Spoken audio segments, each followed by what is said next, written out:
Hello and welcome to the video on printing, margins, orientation, and header and footer. So I'm going to open an Excel workbook that I already created. Should look familiar. So this is where we changed the font size and changed the font color and added some shading. So let's see what this looks like if we were ready to print.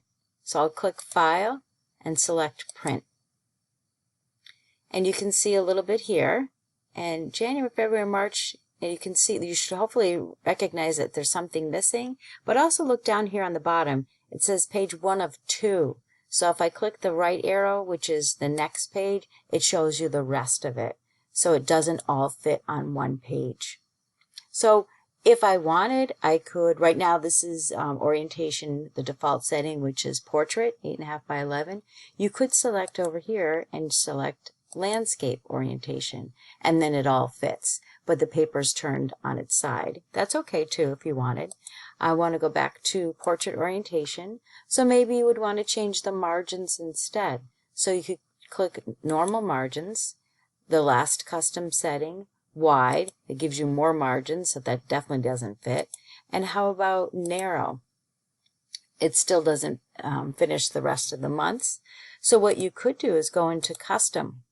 And under margins, you could change the top, the bottom, the left, and the right to get it to fit. So even if I reduced it to 0, just to see if it fits, I still don't see the rest of it. So that wouldn't work. So let me go back to normal. And what we could do is go to the back area so that we can go back to our document. And then you notice column A does not need to be that wide. But before I do that, I just want to show you, do you see between the boundaries D and E, there's a dashed line? That indicates a page break. So right now, all of up to March fits on one page, and then April, May, and June fit on another. So column A is a little too wide, so what we can do is go to the boundaries and make it smaller. And also January, and you can see I have more space now. It moved over April.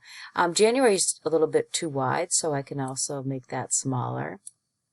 And then I think I'll probably make this a little bit smaller as well. There.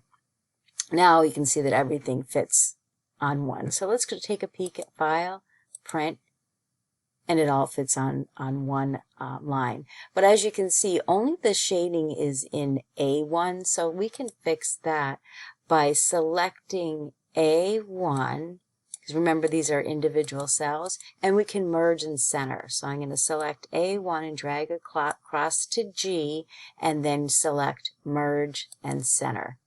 So now if we go ahead and look at the print, you'll see that everything fits and the title is centered, and you get all of the shading across the entire title of row 1. So another way you could do it, instead of going back here to File, Print, you could do it from page layout. And here are the margins. We're left it at a normal, but you could go into custom, and here it is, just like we did before. I want to show you about this center on page. So right now it's up in the left hand corner. If you click center on page horizontally, it moved it so it's in the middle of the page horizontally. You can do the same thing vertically, so it drops it down to the middle. So I can go right to print preview to see what it looks like. So it dropped it down.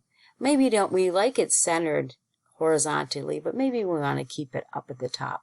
So you can go back to your margins, custom, and then uncheck vertically, and it'll take it off. We could go to print preview, but we don't need to do that right now. Back at page, I just wanted to share with you, that's where you could change portrait or landscape.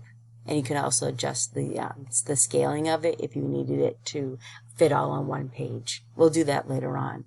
So now let's go to header footer.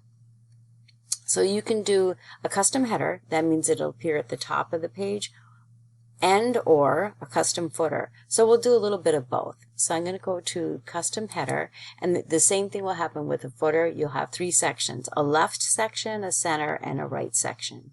So in the left section, what we can do is we want to put the date. So if you hover over this, it's insert date. And these are all going to be formulas. So if I click insert date, there's the formula. Then I'll click in the center. In the center, I want the name of this file. I know it's just book 1, but later on when I give it a name, it'll type it in for me. I don't have to type it. Click insert file name. And again, it's a formula. Now in the right section, type your name. And then click OK. And this will appear at the top of it. I'll click print preview just to show you what appears, and we'll come right back here.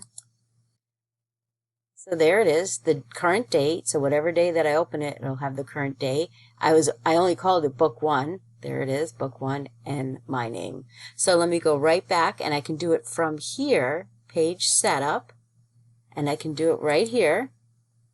Or I can go back to where I was in here and go into, I can actually do it from here. Margins if I wanted to, custom, you get that same tabs. Or I can do it from this dialog box launcher, and it's the same 4 tabs. So I'll go back to header. I already did the header. Let's do a custom footer. And I'm only going to do a middle section. And what I want is it to insert the page number of how many pages. And then I'll click OK.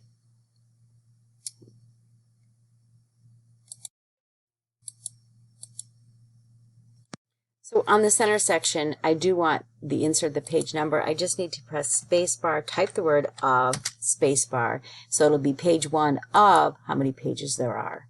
And then click OK. There you have 1 of 1. I had 1 on top of 1, but I forgot the word of that I had to manually type. And I put a space before it and after. So let's go to print preview. And there you have the date. That'll automatically update. The name of it, once we save it, it'll correct it once we save it with the real name, your name, and down at the bottom, the only thing we had on the footer was page 1 of 1. So that's fine for Microsoft Excel. Let's take a peek at Google Sheets. So in Google Sheets, same assignment. So I'll choose File, Print. Notice as a shortcut, Control-P. And over on the right-hand side, you have a couple options if you wanted to select just certain cells.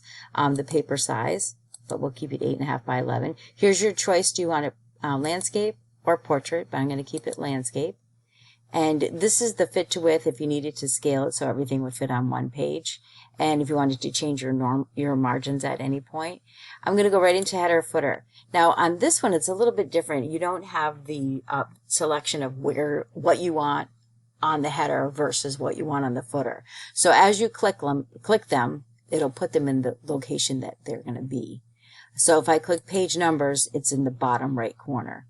If I click the workbook title, right now I haven't titled it, but it shows up in the left corner, top left corner. Sheet name, again, if I had this as fruit sales, that would be the name, and this could be 2023, whatever I named the sheet. So this is the name of the file. This is in the name of the sheet. If I wanted the date, it's going to appear in the bottom left. And if I wanted the time, I could put that in. It would also appear in the bottom left.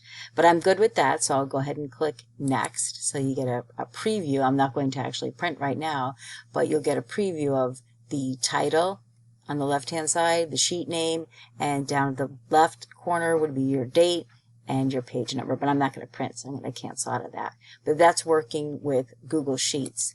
And the other one is working with MacBooks. You could also, again, just always go to support.apple.com to find the information on printing a worksheet, and it has the information exactly what you would click, file, print, and the orientation. So they're all similar. You just have to, they're just in different locations. So that's working with print, margins, paper orientation, and header and footer.